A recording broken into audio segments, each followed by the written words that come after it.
This is Dr. David Pomeroy, your host on ADHD Focus. I wanted to remind you that the show is not intended to be a recommendation for diagnosis or treatment of any condition for any specific person.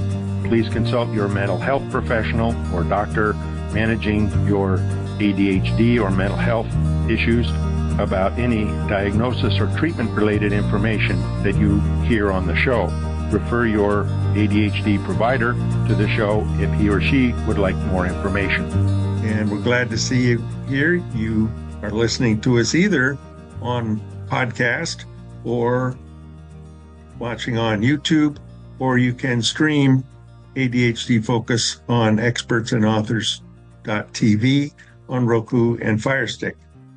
And my guest today has come up with a product to help people be able to study better. It's in school, of course. And my guest is Dr. Nathan Hanamakai, and he will walk us through how studyzen works. Nate, great to have you on the show. Great to be here. Thank you, Doctor. So I'd like many of us in the ADHD world, we all of a sudden discovered we had this, or someone else said, gee, you may want to check that out. And then started doing something to help people we knew or family, along with our other job. So how was it that you came into creating studyzen? Yeah, so that's a great question and a great story. At least I think it's a great story. If you ask my kids, you know, they might think it's not such a great story because I'm not that great of a storyteller, but I'll do my best.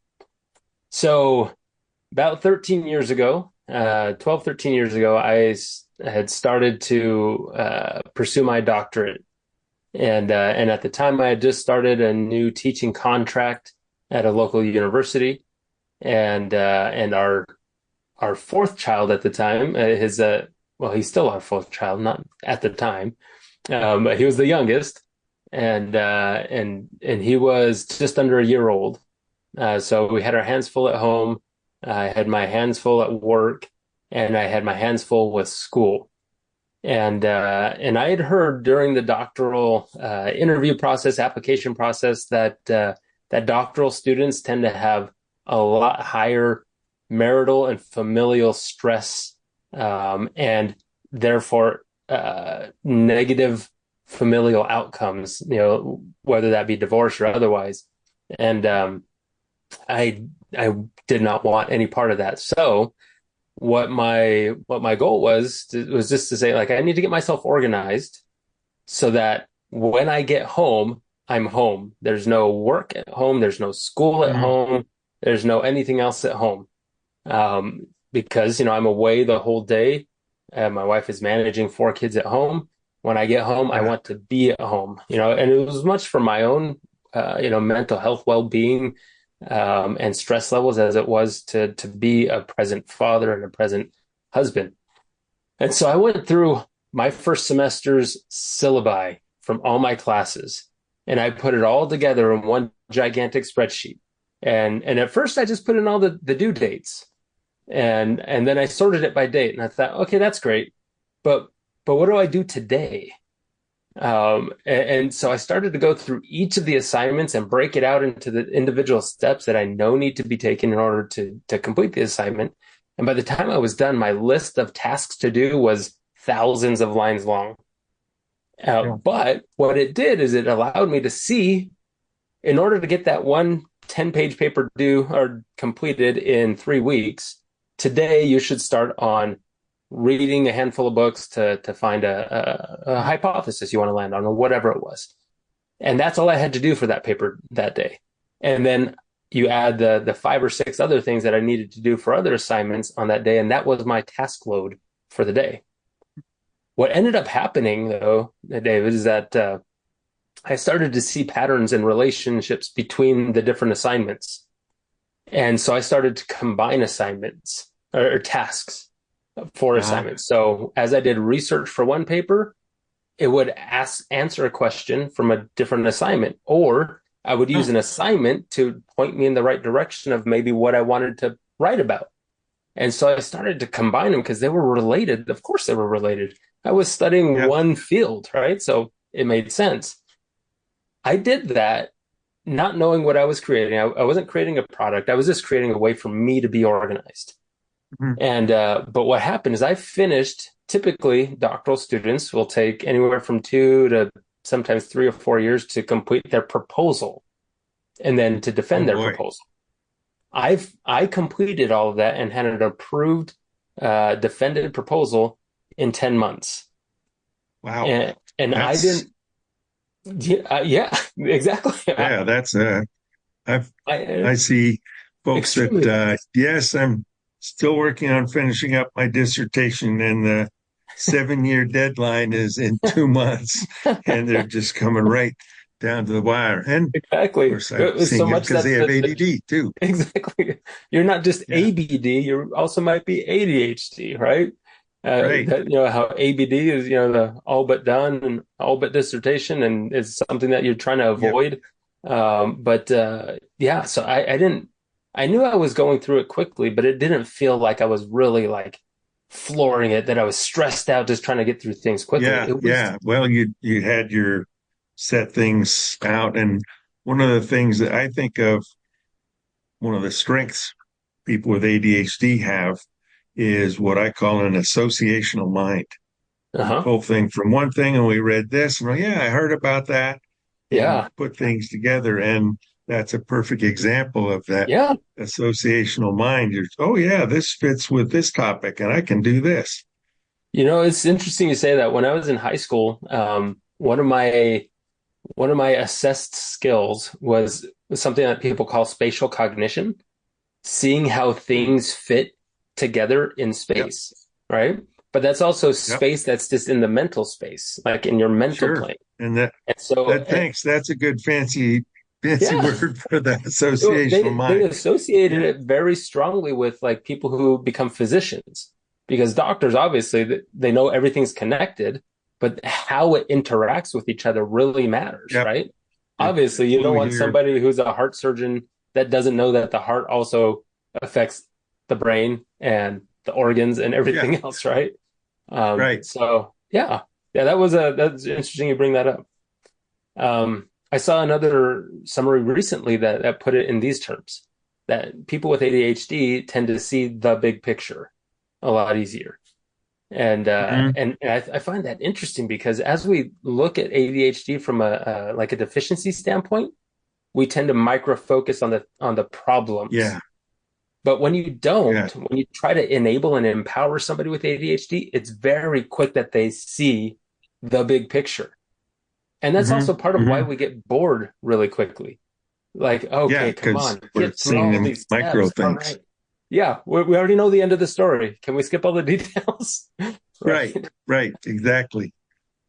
Yeah. Yeah. Dr. Thomas Brown has an analogy of ADHD is like trying to watch a basketball game through a telescope. So, you can see one guy or half of one guy, That's right. but you don't have any idea what's going on Yeah. everywhere Yeah. else. Um, Yeah. That's and that's a so great analogy. I love then that. you get some treatment things for it, medication strategies, one thing or another. And oh, okay. Then you got the big picture, got That's the whole right. game. Yeah. So to finish up that story, yeah, 12, 13 years ago, I created that system for myself, and then I started to interview for a new job at the university I was at. They asked me how I organized myself, and I told them what I was doing, and they said, "Why are you applying for this job? You should just go develop that into a product and become a millionaire." And at the time, I was like, "What are you talking about? It's a Yeah. spreadsheet. Like that doesn't Yeah. make any sense. Why would anybody pay for a spreadsheet?" And then after talking to my friend, who's now my tech founder, my developer founder, um, we started to talk about like how this could actually be a benefit to the students that I was working with. And so we got Hmm. some letters of support from the university and from individual professors to work with us to develop it.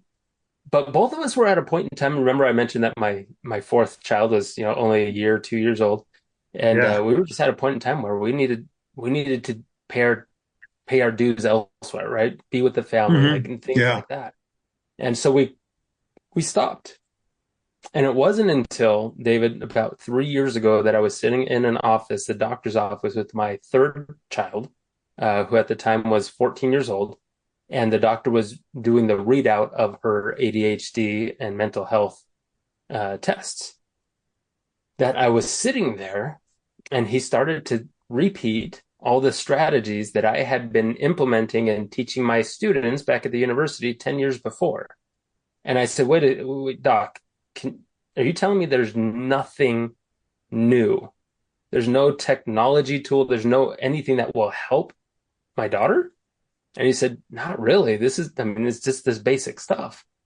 I said, okay, can I come back and show you something that I did for myself 10 years ago? And you There you go. tell me if it's viable. Could this be a solution or at least another tool that could help? And so I Yeah. showed it to him and he said this is the one thing he said. He said, yes, it would be amazing if it doesn't cause a lot of work for the student to use. Like they Yep. have to be able to click in and immediately be using it. And so that's been our Hmm. number one guiding principle in how we design studyzen. And so we got the buy-in from a current psychologist Yep. that's in the field day to day, and he's one of those that's booked 3 months out, 4 months out for appointments and things like that. So he's in it every day. Yep. And we said, okay, well, we're just going to run with that, and we're going to take this old spreadsheet, dust it off, and then AI started becoming more and more of a thing. So we're like, okay, how can we leverage AI to really help this without giving false positives that AI has Yeah. become Yeah. notorious for, or even false negatives, right? And so we're incorporating all these new tools into that old spreadsheet that I created for Great. myself, and really bringing this to bear because as I sat in that doctor's office, I realized the reason that it worked for me so well, the way that it did, is because I have ADHD. I have never been diagnosed, but as I've researched it more and more and more, uh, the evidence is overwhelming. And as I Uh-huh. was, so that was my third daughter that was being diagnosed. Now, my three oldest are all diagnosed. My son was like one question off of being diagnosed. Yeah. Like, does that It's mean that he doesn't have it? No, it just means he can't be prescribed anything, right? yeah. And Yeah. there's There's we can talk well, about that another time. yeah, that's another whole part that's left out on the That's right. emotional aspects and emotional regulation that Yeah, left out yeah, of the criteria and doesn't really exactly. make good sense. It doesn't make a lot of sense. If you're still struggling and suffering with the symptoms of it, then that's what we cure. It doesn't matter. That's what we address. It doesn't matter if you missed a question on the assessment that will Yeah. give you the Yeah. You official don't fit all the diagnosis. criteria, whatever.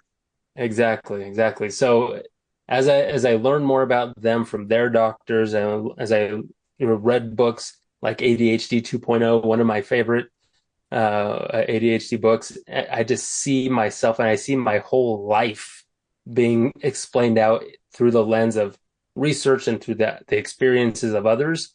I'm like, Hmm. there's no way I'm not, or that I haven't been, right? But like many who go undiagnosed, you develop processes and structures that help you manage and perform to your best. And that's where I am. So when my daughters ask me, like, are you going to get diagnosed? I say, well, why? Why? What would I do with it? I don't want to change how Yeah. my brain works, so I don't want medication. I And want it to work the way that it works and learn how to use it the best that I can. And that's the second guiding principle of studyzen, is that we're not trying to help you control what's going on in your brain. We're trying to help you understand how to leverage it to your advantage. And that's really where our technology comes into play, is starting to understand the big picture of where you're at, where people like you can end up, and what they did to mhm. end up at those places. And Say, yeah, how you can surface to you, have that what can we do together? organization tool. And Yeah. I think that's something that, you know, people say, yeah, there's organization and there are, of course, all kinds of different planners and apps and this, and but someone with ADHD has to find the one that works for them. It's Hmm. not the one that works for everybody else. That's I right. saw one that the kid brought in from school, and it was just so busy with ads and colors and all this and that. I thought, Yeah. my goodness, I wouldn't know what to look for in terms of what my assignments are. Um, Yeah. so it's got to Yeah. be, and that's where I think ones that are developed by people who have ADHD can see, boy, I'm not going to go in this direction because that gets really confusing.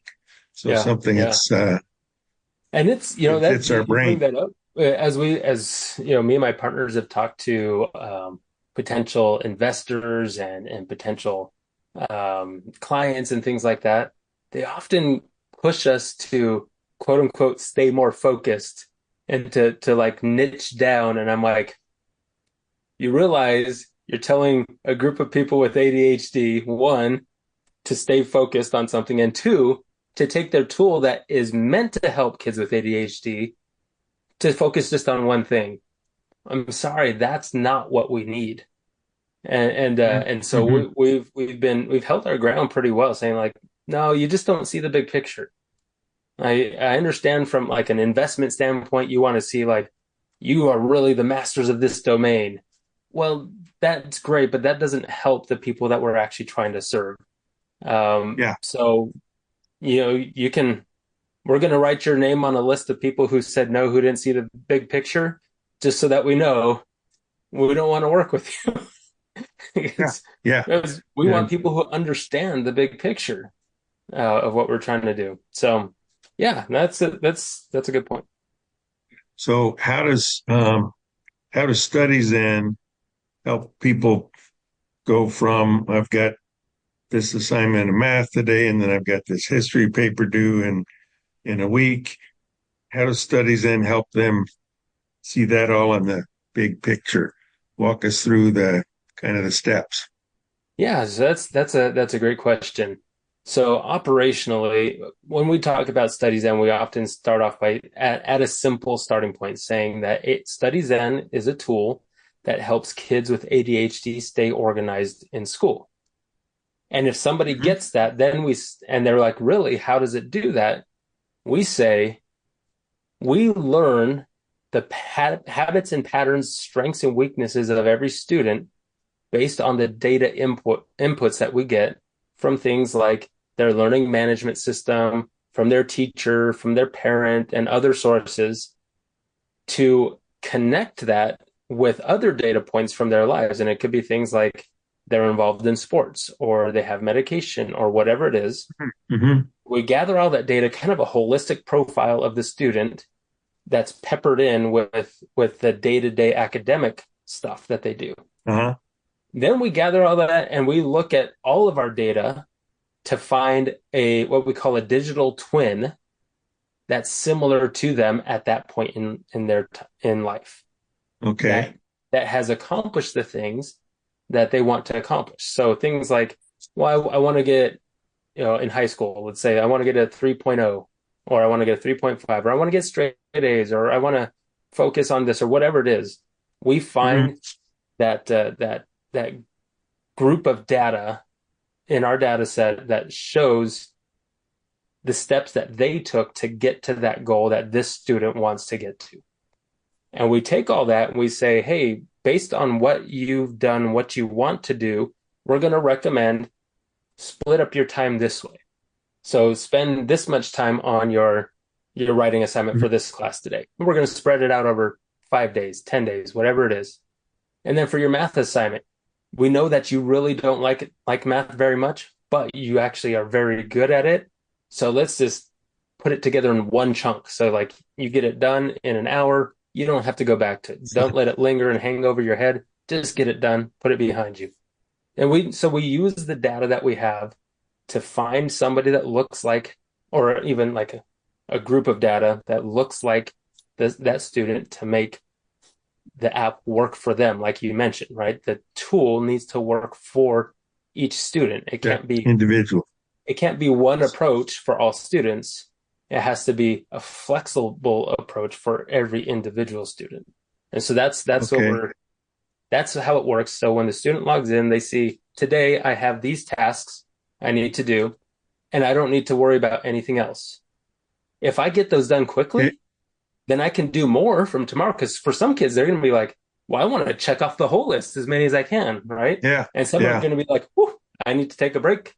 Awesome. Like I'm done until tomorrow. And so it So, accommodates wherever the student is at. and you mentioned the data sets. Where have you drawn that data from so that you have data for an individual student to fit into? The right answer to that, David, is wherever we can. Okay. And so there are historical data sets that school districts have, and individual schools have. Some are more complete than others. Some are more Hmm. redacted than others. Um, and then there's other like that are complementary data sources that help to enrich the academic data source. So things like your medical history, or Hmm. your current diagnoses. The medical history and diagnosis history are a lot stickier. They've got a lot more safeties on them than academic history does. Sure. So we actually ask the parent, for that information. Does your child have this? Are they diagnosed with it, or is it just a suspicion? Like that sort of Hmm. thing. And what we've learned as we've kind of modeled this data is that, what we were talking about earlier, if you don't have an official diagnosis, does that mean that you're not struggling with the symptoms? Right? So we No. kind of took that Yeah. mindset and we said, okay, if the parent thinks that their child has ADHD, they're going to treat them a little differently. Hmm. And so Okay. they're going to manage them differently. So we're like, okay, if we can understand where the parent's head is at, because that's going to be their default when it comes to like following up with schoolwork or discipline in the home or whatever it Yeah. is. It doesn't matter what an official diagnosis is if the parent believes differently, right? Hmm. The parent's not going to go to check a diagnosis chart every time they go to discipline their child, right? Yeah. Just like they're Yeah. not going to go to like a parent teacher conference summary and say, okay, well, what did the teacher say you were good at? Okay, now I know how to discipline you and to help you. They're just Yeah. going to go with their gut because most parents aren't there. I mean, they aren't available and they're too busy to have to go and check all that. Yep. So over There's time, no we just manual. exactly, Nobody gives us a manual when kids are exactly, born for, okay, now this is but the they will. elementary school manual. Yeah, exactly. But they Yeah. will respond to new data, right? So Hmm. if we see Hmm. that if the student is actually here, but the parent believes they're here, then we're going to feed them information over time to help align them with where the student actually is. So when it Okay. comes to like being a parent in the home, you are actually more aligned with where they are. So that's why we'll take whatever the parent says as their point of view. We won't say it's official or anything like that. But if the parent believes they have Yeah. ADHD, they're going to treat them that way. So we're going to say, okay, you believe that? Okay, great. Well, we're gonna see the data. We're going to compare it to the other data, and if it doesn't align, we're going to say, hey, you know what? Your student is actually 37% better at this thing than you thought they were. And we kind of fine tune Okay. them to be like, oh, okay, well, I won't be so hard on Jimmy on that thing, right? They're not saying that out loud. They're just internally like, oh, I thought he was Right. struggling a lot more than he is. And so slowly they become aligned. But where do we pull that data to help align the parent from? The data set of all the other students, from teacher input, from any medical input that we can get. Again, that's kind of sticky and hard to get a hold of, but we keep trying. Um, and whatever it is to help that parent be in line. Now, the ideal situation is the parent gets so in line that when they go to parent teacher conference, for example, that the parent and the teacher are just on the same page. And if they're on the Yeah. same page, yeah, if they're on the same page, then the student gets the best support possible in at school and at home, right? Because Hmm. Hmm. Yeah. if a parent really, really, truly wants to support their child in school, which most parents do, if not all parents, then Yeah. they're also and they understand what the real state of their student is. They're going to give more time or resources, money, whatever it is, to help support the student at home with things that will help support their performance in the classroom. But if they believe it's a different problem, they're never going to be on the same page Right. as the teacher, Right. right? So it's kind of a slow alignment of the parent to where the student is, and it's not really like helping. It's not showing the teacher that they're out of alignment, but it's giving them a more rich understanding of why potentially the child struggles in the classroom with different things because they understand more of the parent's perspective. I'm going And to as much as we want to interrupt you with separate a parents, yeah, yeah, sorry. exactly. We'll come back to the parents Okay, and yeah, yeah, teachers aligning them, but yeah. something I wanted to ask about and is, and there's more and more information, particularly as we look at girls with ADHD, that they're very good at masking their Hmm. symptoms. They want to fit in. And one local doc here, a specialist in ADD a number of years ago, made had some kind of video interviews with students, and he asked one of the girls, um, "Do you daydream in class?" "Oh yeah, all the time." "Would the teacher know it?" "No, I'm not stupid. I'm looking at her." So Yep. I'm going to show you I'm fitting in. Boys are doing whatever, big Right. generalization, but, and Yeah. so Yeah. oftentimes, and I've seen many, many girls, they are bound and determined they're going to get that homework done. They don't Yeah. know why it's taking them so long, because they've got the ADD part or processing speed issues. So they're up till 1 o'clock in the morning. Homework Yep. gets done. They now have a sleep deficit because they have to get up at 6, Yep. but they have good grades. Yeah. So people say, and Yep. teachers say, "Oh, you don't have ADD, you have good Yeah. grades." Yeah. Myth that That's uh, right. you Yeah. can't be smart and have ADD. So Right. those kids, the parents are going to think, yeah, they study hard. That's why they do well. Yeah. But it's, they don't know the struggle that's That's right. there. And that's a good point because I just had this conversation with one of my children recently that the point of school is not the grades. Like I could care less about the grades because I know from my decades of life after high school that your grades in high school have very little to do with your outcomes Yes. professionally or in family life. But Yep. what does set you off in a particular direction are the habits that you develop around the school environment, right? Things like Good. being responsible, things like keeping things organized, things like working well with other people. And so we try to focus in our home, we try to focus on habits of turning things in complete and on time and with your best effort. And if you can do Mm-hmm. those three things in every other setting in employment settings, what else does the boss want? On time, Yeah. complete, and your best effort, right? They And, don't care about and anything else.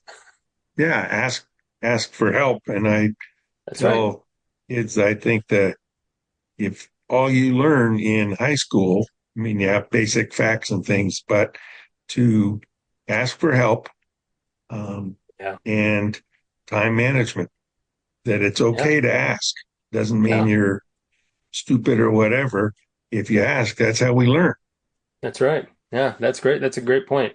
And I think we're going to have to give you a footnote credit for putting that in our software now. Oh, good. Okay. But that actually brings up another good point is, and this is a module that we're currently developing to implement because we've talked about the parent getting in alignment. We've talked about the teacher parent alignment. We haven't talked a lot about the student's own self-understanding and Mm-hmm. self-concept. And so the module that we're developing right now is all around social emotional learning. And Mm-hmm. we, this is still like on our whiteboard. So we haven't Yeah. fully modeled it out, but what we're hoping to do is to capture points in time from simple, quick responses from the student of like just a temperature check. How are you doing today? I'm all right. Oh, well, tell me more about that. Does it have to do with school or home or whatever it is? And kind of just an automated interview process that lets us label a student as green, yellow, red, basically. And Mhm. if there's a yellow or red, then the parent and the teacher get notifications like, "Hey, Jenny isn't doing that great today," or "Jenny's kind of on the fence today. She's a little tired. She's having trouble focusing," or whatever it is. So that a teacher can be like, "Hey, yeah, tell me what's going on. You need a little help today," or just to call them to their desk and maybe help them one on one with something. And same thing, like if something happens in the classroom or in the school, and it's logged somewhere in some school system, to be able to prime the parents' conversation later to ask about, Mhm. "Hey, can you tell me what happened during that presentation in your art class?" And the kid will be like, "How did you know about that?" But Yeah. it cuts out that conversation of like, "How was school today?" "Fine." And like, Yeah. okay, like, tell me So more. Like, where do I go from there? when you are checking in, how was today? Is the student answering by voice or are they just typing something in? That's a big part that we're trying to figure out, and our answer right now is we want to enable as many modes of interaction as we can. So we're looking at text, we're looking at through the app, we're looking at a web interface, we're looking at voice, and we're just trying to see what are all the, from a business perspective, what are all the costs to support those things? Yeah. Are they feasible? Oh yeah, they're 100% feasible in all those platforms. But we have a mission. One of our missions is to make sure that it's always accessible to everybody, regardless of cost. And so we Right. have to figure those pieces out to make sure we can build it in a way that is accessible, as accessible Hmm. as possible. And the reason I bring that up, and I think that this is where the voice inflection makes a Mm, big difference in terms of picking up, boy, there's a problem. How you yeah, doing today? I'm okay. It's going good. How you doing? Okay. I'm fine. There's a I'm Yeah, okay. yep, And yep, it's said in two different ways is what's behind that second one? yeah, Um, yeah, first one looks like you're doing pretty well. Day's going well. And the other the one, other, it's a, not so well, much. I guess Yeah, that's not that's not yeah, fully okay. yeah, and that's so in terms of like keeping our tool accessible to everybody. Let's face it, there are just some kids, especially teenagers, that don't communicate well verbally at all, anyways, Yep. right? Oh yeah. You're gonna And get the they, same tone from them, no matter if they're like yeah, high on life or like terrible. really down. Yeah. Um, but so there are things like this, and this is the advantage of me having teenage kids now, right? Where Yeah. they send text, but I call it color their texts with like emotion indicators The, in the yeah. way they Emojis. well, not beyond emojis. There's like mood indicators and things like that. And I'm like, Ah, uh-huh. whoa, what is this? This is like a sub language. What's happening here? And so like just being able to connect with them in the ways that they are connecting now, is Mhm. one of those ways that we can do that even without the voice piece of it. So if it's via text and we say, "Hey, Okay. how's it going?" And they're like, maybe I'm a 3 out of 10," and it was say like, and give them the option to add that mood indicator. It could be Yeah. like, I'm 3 out of 10, but it's because I'm tired, or because I'm hungry, or what I'm sick, or whatever it is. Yeah. Okay, That's great. we're not going to worry Um, so much about like that you're like emotionally down because you answered 3 out of 10. It's because you're sick, that's, right? yeah.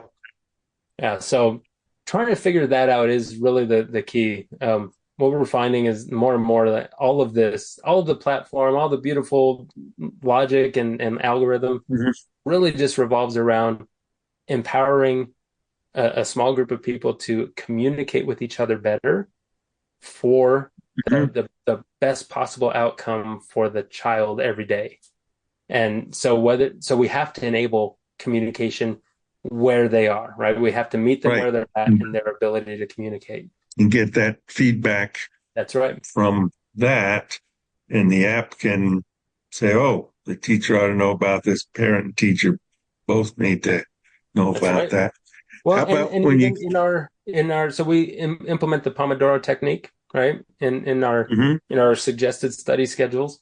And so maybe if the child is feeling down on a certain day during that 5 minute break, we might suggest different break activities. Right? If I'm feeling tired, we're going to say, hey, you know what? Here's a really great way to get your body to calm down quickly and to get some restorative rest in this 5 to 10 minute break. And because Mhm. we know that you're tired, because you told us you're a 3 out of 10, and it's because you're Yeah, tired. yeah, So do your work. Now, like lay down and like tense your body and relax, like that whole piece, like because you told us. And the better you communicate, the better we can help. And that's the other thing, like to touch on your point.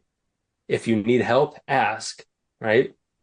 But also, if you need help, tell, right? Tell somebody that you need help. And telling yeah, the app yeah. is a way to tell somebody that you need help. And it's a start, at least for a lot of kids, to be able to tell somebody who's not the parent, who's not an authority figure, and still get help that they need, right? And it's a start for them. Mhm. Yeah. Yeah, I think it's common on with a lot of questionnaires and things. If I'm asking someone the questions directly, they're going to answer them differently than they fill Hmm. out a little intake questionnaire every time they Right. come into the office. Yep. And it'll say, are you stressed? Are there things you're anxious about? What are your concerns? And for kids, um, do you, let's it go, do you use your phone or screen and delay getting to sleep? And they'll say yes. Um, Yeah. Sometimes the parents know and sometimes they don't, but that's between me and the student to say, no, and yes, you may see your dad doing it. It's not any better for him than it is for you. Uh, but Right. we'll answer a question on a questionnaire or to the app more more openly than Yeah. they would if someone in front of them asks that question in person. Yeah. Yeah. And that's where the one of the big benefits of AI or large language models comes in, right? Mhm. Is to read tone and within context based on who the person is, their age, their mode of Mhm. communication, compared to a much larger group of individuals like them. So when they say, I'm a 3 out of 10 because I'm tired, like we know, like, is that a red flag? Is that a yellow flag? Or is it no flag? Right? Uh-huh. Because like it's just how kids who are 13 communicate now, right? And it's And it's no and indicator maybe of they're anything. tired because they just started spring football and Exactly. yeah, um, Yeah. and they just started their sport and sure they're going to be more tired than two Yeah. weeks ago when that hadn't been going on. Yeah. So what's the step after it? Say you're going along day by day and the task things, and a month later or at some time, do you look at a kind of summary? Okay, this is what we see happening now, uh, as far as kind of checkpoints along the way. Yeah. Yeah. So that's a good question. With everybody but the student, we give kind of that um, ongoing touch point, right? Whether it's Mhm. weekly, monthly, by term, or whatever it is, right? So they can see changes and progress and or sometimes digression, right? Mhm. Um, but with the student, it's more about those. I kind of alluded to it earlier, um, where the student might get a something similar to the message that the parent gets. Where the student will say, be like, they self-assess, they're like, oh, I'm not that great at math or whatever it is. But then we find the data that says actually your performance based on this data set compared to 47 other students like you, you're actually, 13% better than they are. And so you should give yourself a pat on the back. And then we even make recommendations if that's the case and like you're 13% better, then you have a choice. Do you want to increase that academic goal that you had for this class? And therefore we keep the same amount of recommended time on this subject? Mm-hmm. Or do you want to keep your goal where it is? If you do, we can shave off 7 minutes a day on this topic or whatever it is. So it kind of gives them that immediate feedback of like, oh, I'm doing well. Okay, yeah, I want to shoot higher, or you know what? I would love some extra free time. Right. And so that they're more in charge, but it's not based on like, oh, I don't want to do school today. It's based on an uplifting message that helps them understand themselves better and then make a choice based on it. And parents will get notified like, hey, Jimmy's doing better and he opted to study a little less on this topic because he's on track to smash that goal. And so when they see Jimmy sitting on the couch more, they're not like, what are you doing? Like, oh, okay, it's because my kid is actually doing he's pretty got great. A little bit more time. Yeah. And that changes the interaction between the parent and the student, right? Mm-hmm. It helps to fine tune the parent to where the student is. And that's one of the big goals, is to make home a more knowledgeable and supportive environment for the student. Yeah. So and the other thing I see that's happening, then the student is learning how to balance things and manage time and think, boy, I'm getting behind in this one. I really don't understand as much. I'm, putting in the time for the task, but it's not fitting. I better ask someone. Yeah. And then later, okay, you aren't using the app, but gee, I'm doing pretty well. The boss says my performance is good. I don't have to strive to be perfect and overperform. Because they say I'm doing well. So I've got some more time to go to the gym or do some mindfulness, 5 minutes of it at a break, something like that. Yeah, exactly. And that's that. You're touching on what the next step after school life is for kids, right? Is our belief is that if we're able to help a child understand themselves better earlier, then they see more clearly where they could go and that they're more in control of what their outcomes are later professionally. And so that's actually, we do have without revealing too much, we do have a pilot with a client who wants to use the software that we're building or that we've built to help them make sure they hire the right people in the right positions based on the same idea, their skill sets and everything. So we're like, hey, this is great. Can we also ask those people, do you have ADHD or not? Or do you have symptoms? And then if you do or don't, do we have your permission to contact your school district or your university and get your academic data from them? Why? Because you're at the end, you're at like where when the teacher asks the third grader, what do you want to be where you grow up? You're there at that grow up part, right? For those students. Yeah. Right. So if you got there and that you were like this child, we want to understand, what did you look like academically along the way to where you are? So we can advise students today better based on that info. But when I tell employers about this, they're like, wait, can I use it for this and this and this and this? We're like, yes. Because really what we're talking about is human performance metrics. And we're just applying it to a group of kids who we know struggle every day. And because we want to help them. But it'll help. Yeah, it'll help everyone else. But we want to help them. School is certainly when there's more close measures of day to day and week to week than any other time. I mean, you get a performance review maybe once a year, and your boss says, are you meeting this goal and that? But in school, it's week to week. You're getting this immediate feedback. And very similar to now that there are more sleep tracking apps on your phone or watch, all kinds of things. Yeah. People are getting that immediate feedback and thinking, boy, I'm really below the average here on deep sleep. How can I Yep. improve that?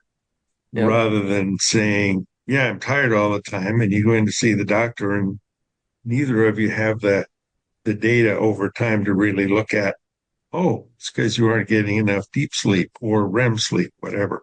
Yeah. Um, Yeah. Yeah. because that Exactly. feedback helps. And particularly people with ADD, if you get the feedback even to yourself of, hey, I got through all those tasks today. That's a little shot of dopamine. You feel pretty Yeah. good. Exactly. Okay, there's some Exactly. encouragement to do that. You Yep. reached another level in the game, as it is. Yep. Yeah. And that's a great point to bring up. In our app, we do gamify it. As kids complete tasks and rest activities like mindful rest activities, they can earn points and they can redeem them in the app. And this is a whole thing where it's still in development. We're creating mini games that are in app. We're creating ways for parents to award screen time on like play gameplay consoles and different things like that automatically through the app. And because it allows for the kid to choose their own dopamine hit, right? Like, Yeah. hey, you know what? Mm-hmm. And it teaches them delayed gratification. So I bring up this scenario because my kids, they love playing screens, and I don't know any kids these days that don't enjoy playing screens. But they often have the way that they make games these days. It's like you got to be in it for a long time in order, like it draws you in. Yeah. Game developers have really gotten good at that, right? And so we're like, okay, well, you can either spend your daily allotment of points on 15 minutes a day on screens, or you can save it up for this epic battle or mission or whatever it is that you want to do in this game, and you bought that 2 hour block or 4 hour block of time with your own effort, right? So it teaches them to be Okay. like, I want that goal. So I'm going to save up all of my points to be able to get that. And I don't have Mm-hmm. to ask mom or dad because mom and dad have already approved, you know, 15 points This for is, yeah, 15 minutes or overall. whatever it is. Yeah. Yeah. They put their limits on it. They put their guidelines and guardrails on it. That's great. They're more in control. They're more autonomous and they can set their own Yeah. goals. And so Boy, that's, again, we're just trying to help kids understand why they're the way they are is an advantage and how to leverage it in the context of something that's the that matters leverage. to them. Yeah. Yeah. Yep. And that's the leverage part, which is so like it's difficult for a parent to try to figure out what is that leverage. Yeah. And the last thing a parent is going to think of is, oh, I'll give you some more screen time. Um, but That's there are right. times when, yes, that can be used as a reward, but for completing things that they need to do, not Yeah. great. You remember I to don't take the, I don't think parents are like just adamantly opposed to all oh, screens. no, They're just oh, opposed no, to screens as a barrier to the things that need to get done, exactly. right? Yeah. If And you're that's putting off even starting at homework till 8:30 because you're or chatting taking a with your shower friends. or cleaning your room or like any other number of Yeah, things, right? exactly. Yeah. Yeah. So the device But we're developing will be able the parent can put in other assignments or tasks into the app, and the hardware we're creating will allow, points to be awarded for any of that the parent puts in. so Because yeah, right now, and looking at your website, trystudyzen.com, it has a download an iOS or download Android. What do, how much of this big picture part, what do people get when they download it? What parts are already going? right now it's just focused on school organization. And that Okay. that is what they will get right now. And that part is always going to be free for students individually and for parents individually. we will never charge parents or students who want to use the app. Again, we talked about access earlier. That was the number one. We didn't want to say like, it's accessible because it's only $10 a month. Well, guess what? $10 a month is going to keep somebody out of the circle of using it. Yeah, Um, that's great. but we're also very mindful that there are those that want to have like an upgraded version. So it's kind of a freemium approach. If we have good partners on the let's say the gift and prize redemption side of things, then it's possible that that becomes free as well. And so we're always looking for these things that we're adding on to have good partners that can help us to make it accessible. So we also are forming a nonprofit to go along with it to help support the access piece of it, and partnering with other nonprofits as well to sure that's always accessible. And then it's not just like a base model app, but that it's a premium app with premium features that are available for free with some paid upgrades. And some of the first paid upgrade we have is actually year-long mentoring and coaching support for parents and for the kids. And again, we just use the data to inform that conversation with either party. And that's something that's I mean, it's always going to need a human to kind of power and drive that conversation forward. So, and that's, again, we talked about it earlier. Kids and parents need more customization and individualization to how we help them in the home and in school. And there's no better way to do that than just having a conversation with a real live human to help fine tune that, right? So that's why that's our first. I think it's great that you're taking what you started with. Now I can organize things and say that's the basics, and that's always going to be available to anybody who wants to use it. So kudos to you on that. Yeah, absolutely. Thank you. Yeah, that's we realize it's a blessing, and kids. We honestly, David, we started off wanting to boil the ocean, as they say, and as we really thought about it, we're like, well, if we're going to solve just one problem, if we're going to take a little bit of what these investors are saying and niche down, what would be the problem we want to solve within the context of the whole ocean that we see the big picture for? Got it. And that's where we landed on, you know what, kids with ADHD and parents of kids with ADHD are suffering the most every day in school with regularity, just even understanding what ADHD means for them.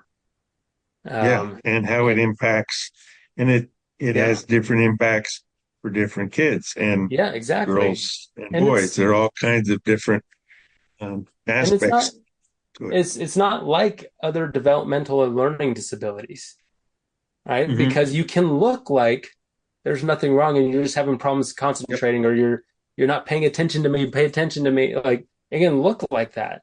Whereas a lot of times, kids with autism, you can tell that they're struggling, or dyslexia. Like, there's obvious signs. With ADHD, it could be so many things.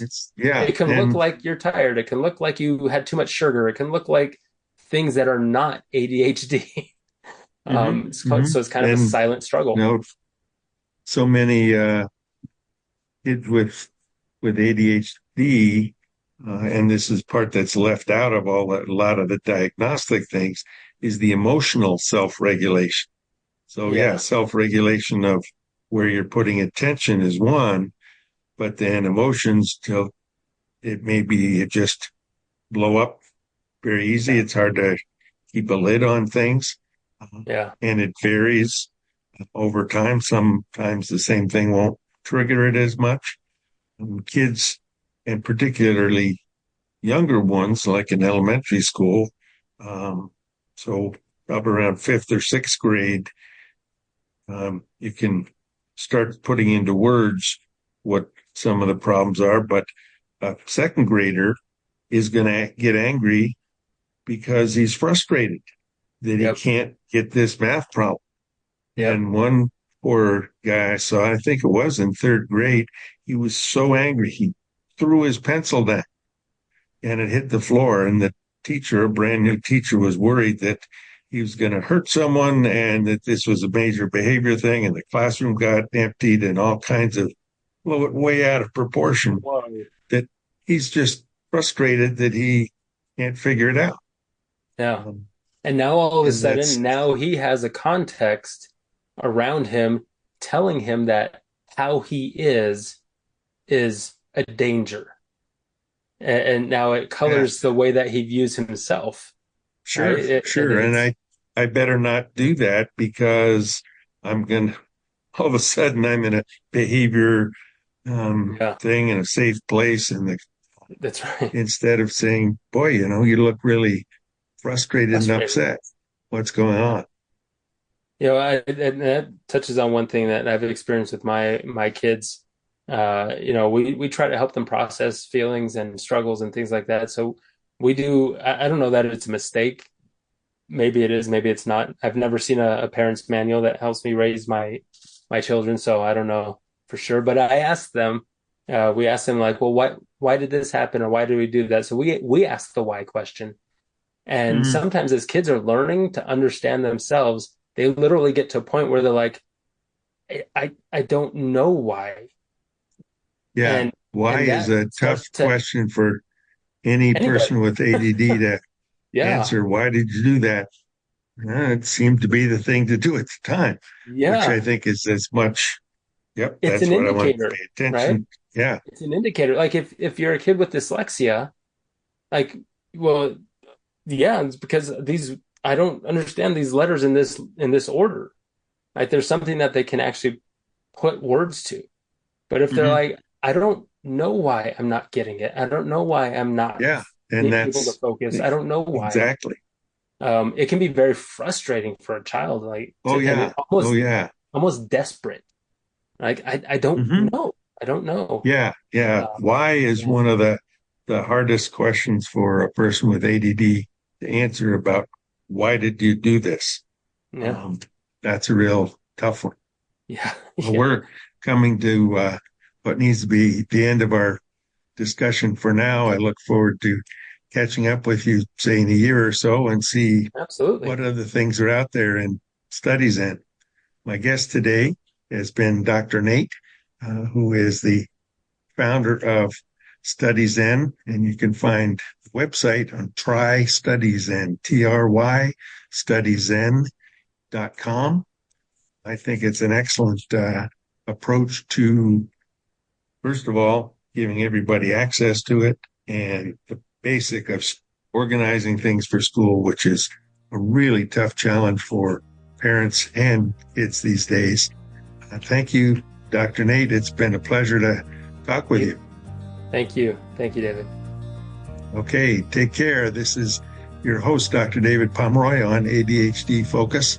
You can find us on Spotify, Apple, all good podcast channels, as well as on YouTube and expertsandauthors.tv on Roku and Fire Stick. Good to see you, and listen and learn for next time. Thanks.